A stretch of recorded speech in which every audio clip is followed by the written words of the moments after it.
Movilac, SFR Entreprises, EDF, Groupe Quartier Français, Holcim et la Chambre de commerce et d'industrie vous proposent les nouveaux défis. L'ADIR et RFO Réunion, avec le concours de l'Europe et la région, présentent les nouveaux défis.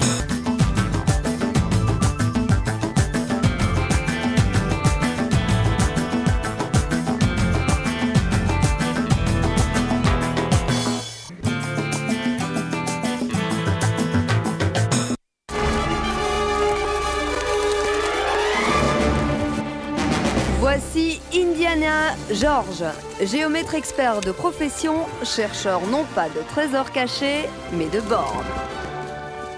Contrairement aux apparences, nous ne sommes pas en forêt amazonienne, mais bien à Bras-Panon. Georges Béguin a été appelé pour un bornage de terrain. Seuls les géomètres experts sont habilités à le faire, une mission extrêmement importante à La Réunion. Une cliente est venue nous voir au bureau pour faire le bornage de son terrain. Donc, comme elle ne connaissait pas trop ses bornes, donc elle a fait appel à notre service. Borner un terrain, cela veut tout simplement dire le délimiter avec des repères, en l'occurrence ici des bornes. Pour cela, le géomètre doit rencontrer tous les voisins qui jouxtent la propriété et leur demander leur accord par rapport à l'emplacement des bornes. Georges n'hésite pas à donner de sa personne. Être géomètre, ce n'est pas facile tous les jours. C'est difficile le travail même, qu'on dirait, parce que bon, on a beaucoup de végétation. Bon, d'ailleurs, on a beaucoup de moustiques. On s'est préparé ce matin, donc c'est la végétation qui nous pose problème. C'est tous les épines quand les terrains sont sales comme ça. Bon, c'est difficile. Vous l'avez vu, le géomètre n'hésite pas à se mouiller la chemise, comme ici à 3071 mètres d'altitude. Le 13 mai 2003, le Piton des Neiges obtient officiellement une mesure exacte. C'est ça aussi le travail des géomètres, mesurer quelle que soit la grandeur. Réunis en ordre depuis 1999, les géomètres ont toutes sortes de fonctions.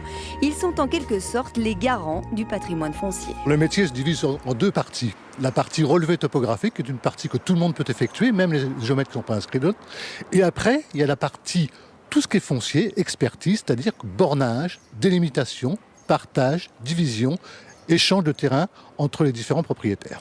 C'est pour ça que nous avons des relations avec le service des hypothèques qui conservent chez eux tous les actes qui ont été faits par des notaires et avec le service du cadastre qui entérine les actes qui ont été faits par les notaires et suite aux travaux de géomètre. Géomètre sur terre, mais également dans les airs. Nous sommes à Pierrefonds, où est parqué l'avion qui sert pour les photographies aériennes. La Réunion, on le sait, est en plein essor. Infrastructure routière, croissance démographique. Le géomètre est donc un intermédiaire extrêmement important dans le développement de l'île. Il utilise toutes sortes d'outils, notamment la photographie. Les prises de vue aériennes sont techniquement assez compliquées. Bon, déjà pour le pilote, il faut que ce soit quelqu'un de très chevronné. Il faut qu'il garde son cap, son altitude, sa vitesse, qu'il fasse attention à sa dérive. Le guidage se fait par GPS, donc il faut être très vigilant. Et la prise de vue n'est pas très compliquée. Il y a des paramètres à rentrer au début dans la caméra et après ça se fait assez facilement. De retour sur le terrain avec un autre type de géomètre, l'expert judiciaire. Un travail à temps plein pour Pierre Brial et son équipe. En effet, à La Réunion, les choses ne sont pas si simples que cela. Il n'est pas rare de voir plusieurs personnes revendiquer un mamelot de terrain ou même des personnes sans titre de propriété. Pierre Brial est là comme expert afin de conseiller la Cour. C'est quand même relativement varié. Bon, les bornages constituent la majorité des dossiers, mais il y a également des problèmes de revendication de propriété qui sont beaucoup plus sérieux.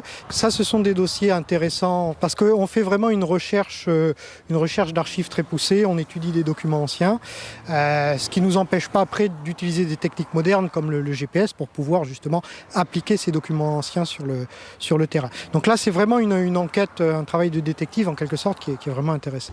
Les outils à la disposition des géomètres sont extrêmement variés et évoluent d'année en année. Il est de plus en plus rare maintenant de voir les géomètres avec un bon vieux mètre dans la main.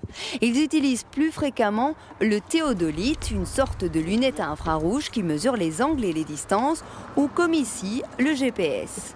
On prend l'antenne, on bulle la canne. C'est-à-dire qu'on fait le niveau ? Voilà, comme un niveau. Et après, on attend que les satellites nous donne la position. S'il est précis, par exemple là c'est pas précis, donc on ne peut pas prendre. Quand c'est précis, on appuie et ça enregistre. Et vous relevez toutes les coordonnées comme ça. Partout. Ça change, on voit souvent les géomètres avec des espèces de lunettes là. Ah, ça change beaucoup. Il n'y a plus de station, il n'y a plus de tenir la canne, il n'y a plus rien, quoi. C'est très vite, ça va beaucoup plus vite. Géomètre vient du grec et signifie mesure de la terre. Le métier existe depuis 1728, date du premier procès-verbal de bornage. Depuis lors, tous se succèdent pour garantir la légitimité du patrimoine réunionnais.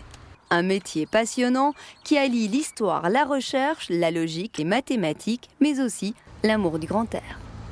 Donc dans notre métier, ce qui est intéressant, c'est de pouvoir voir différentes personnes et différents paysages dans la même journée. On est amené à changer 2 à 3 fois par jour de chantier, à différence du bâtiment et des travaux publics. Ouais, c'est aussi des belles vues, des vues que personne n'a en fait. Ah oui, on peut travailler partout. Moi, j'ai travaillé à Mafate, j'ai travaillé au volcan, j'ai travaillé au MAC, j'ai travaillé en bord de mer, on travaille dans la montagne, on travaille partout, dans les herbes, dans les cannes, sur des terrains plats. Pour être géomètre expert, il faut faire 5 années d'études et un stage de 2 ans chez un géomètre. La formation se déroule essentiellement en métropole, avis aux amateurs de la terre et de l'histoire, les mathématiques, mais aussi l'amour du grand air. Donc dans notre métier, ce qui est intéressant, c'est de pouvoir voir différentes personnes et différents paysages dans la même journée. On est amené à changer 2 à 3 fois par jour de chantier, à différence du bâtiment et des travaux publics. Ouais, c'est aussi des belles vues, des vues que personne n'a en fait. Ah oui, on peut travailler partout. Moi, j'ai travaillé à Mafate, j'ai travaillé au volcan, j'ai travaillé au MAC, j'ai travaillé en bord de mer, on travaille dans la montagne, on travaille partout, dans les herbes, dans les cannes, sur des terrains plats.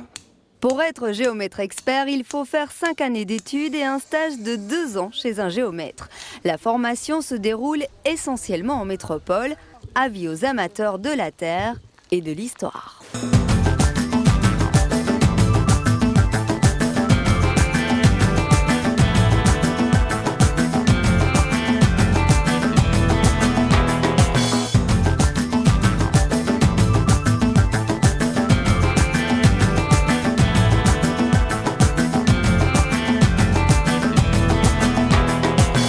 Movilac, SFR Entreprises, EDF, Groupe Quartier Français, Holcim et la Chambre de commerce et d'industrie vous ont proposé les nouveaux défis.